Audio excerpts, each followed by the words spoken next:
Hi everyone. Just going to take a few minutes to take you through a genre of music that we don't really study until back in the year 8, because it kind of went, influenced others, and it's not really something that's explored much now. The style of music's minimalism. The word, and it kind of gives you an idea of what genre of music's about. Minimal. It's about all musical ideas or small ideatic ideas that kind of get developed as the piece goes on.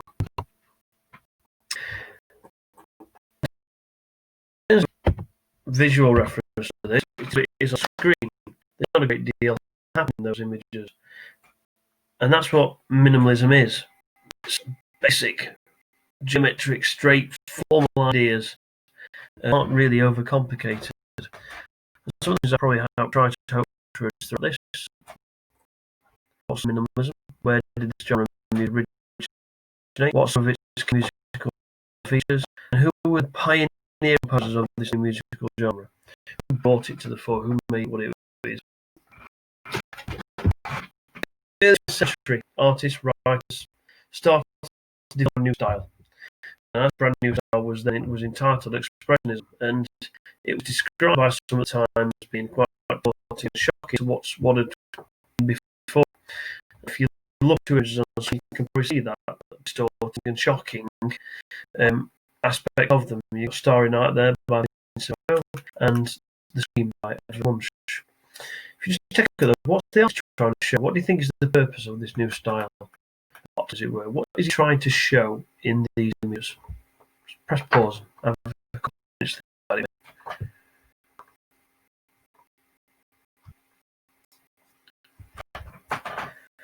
The idea was that they wanted to express the emotional experience rather than reality.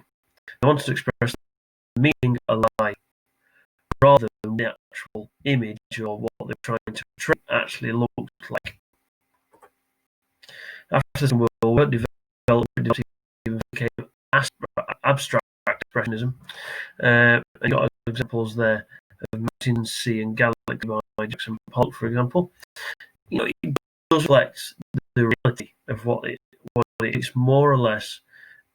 It's all about a kind of the emotion of what the image is trying to portray.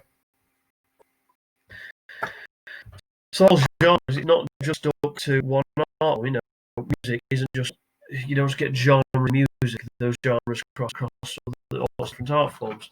So in the 1960s, particularly now, artists, sculptors, musicians, they got a little bit fed up of this expressionism, and they wanted to react against it, do something totally different to it.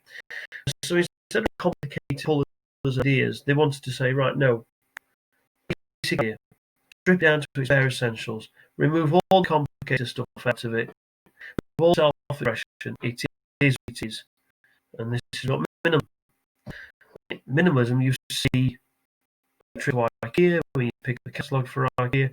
It's geometric, repetitive, it's neutral, it's clear, it's aesthetically pleasing, as it were. And aesthetically, it's got a lot in common with minimal music in those particular features. The repetitive, the neutral, the limited ideas. These images that are on screen now. It's simple, it is what it is. There's no complicated, lots of space. But the idea of repeat, not changed as such, but they repeat. That's what minimalist music is. Small ideas that are repeated and layered. It came about in the 1960s, particularly New York and San Francisco. It was really pioneered by four chaps: Steve Reich, Philip Glass, Terry Riley, and John Adams.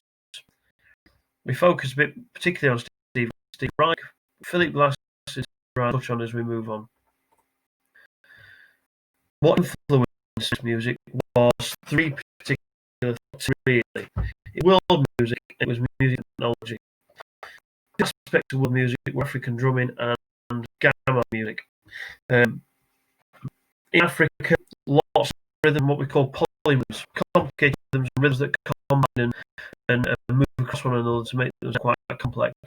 And gamelan music is all about creating layers in music, providing layers of the same tune, but then played different, simultaneously at the same time by different instruments.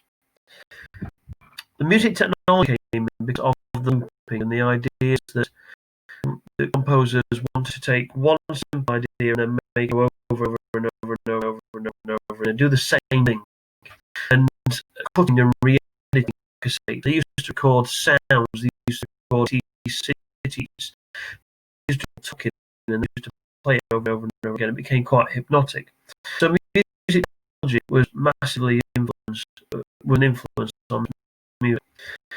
I'm going to put sketches on the screen and through the features of this music that are on the screen. The four that are highlighted in red are the ones we're going to be looking at in a bit of detail.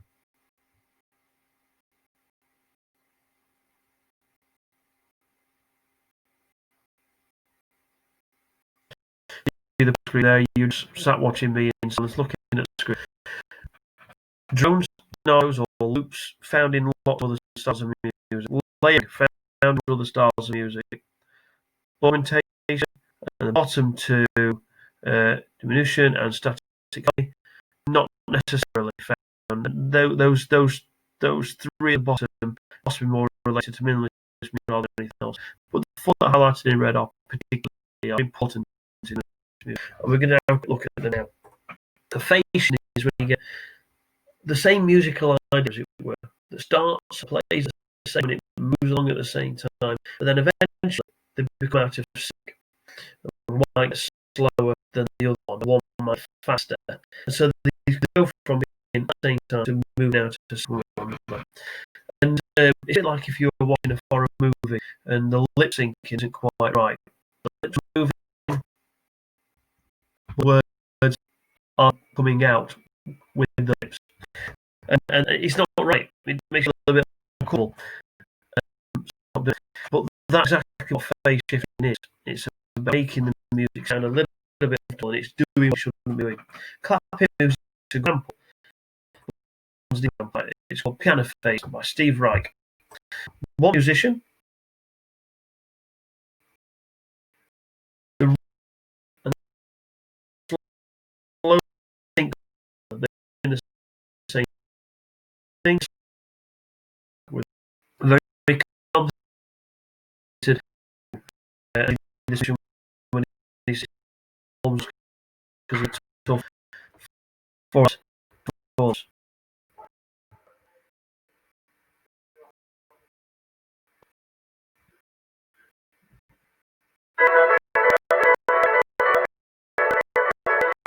So you see you've got this side, and then to get this hypnotic effect, one hand becomes out of sync with the other.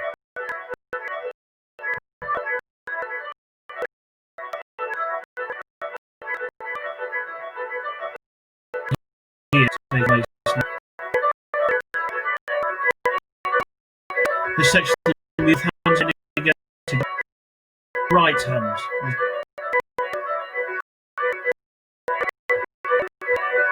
It's getting faster in tempo than his left hand.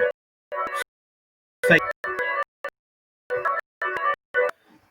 Where the two parts go out to sync with one another. He's changing the shape. Power Rangers used to this, or Jordan coming to brand new, and they thought I'd use a Power Ranger analogy in lessons before now. Metamorphosis. You've got the first bar is 6 wavers, GDC, then a flat symbol of in, and we got a flat bar, then another C bar by bar. If you look closely, it's changing. That's what metamorphosis is. Metamorphosis is when an original idea is then changed into something else.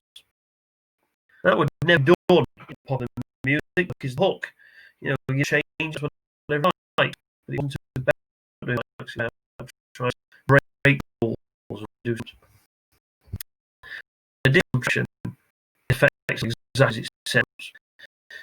You add on musical ideas or you take musical ideas away. So we start with 3 notes, but then might grow to 1 note, even 5 notes, or you might take it just be 2 notes.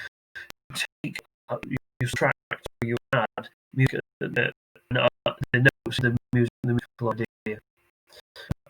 It's subtraction. If something isn't done in popular music, studied African Meningo and studied his own music. And it was those two influences which made his music quite rhythmically complex and incredibly repetitive. Now, one of the pieces of music that I know to look on YouTube focus on is the Electric Counterpoint 3. The Electric Counterpoint 3 is recorded for 7 guitars, bass guitars with a solo guitar that plays live over the top. That soloist is actually soloist. He's also playing as an ensemble because all the other parts have been recorded. And those musical features that we've discussed, you will find in Electric Counterpoint. So flick back a little bit in the video, try and spot and try and look at those musical features. Listen to Electric Counterpoint and see whether you can spot them. Terry Riley, Steve Reich, some more listening examples there. And if you manage to come across any while you're doing a bit of research and exploring on this, then please send me a couple of links, some more stuff.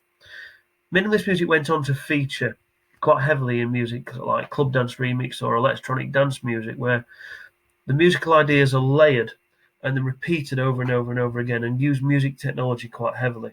So it didn't just exist for a bit and then went away. It's still around, but it's not so big as it was in the 1960s. What it's done is it's influenced other styles of music. It broke those rules from expressionism, did its thing, influenced other styles, and then kind of went quiet a little bit.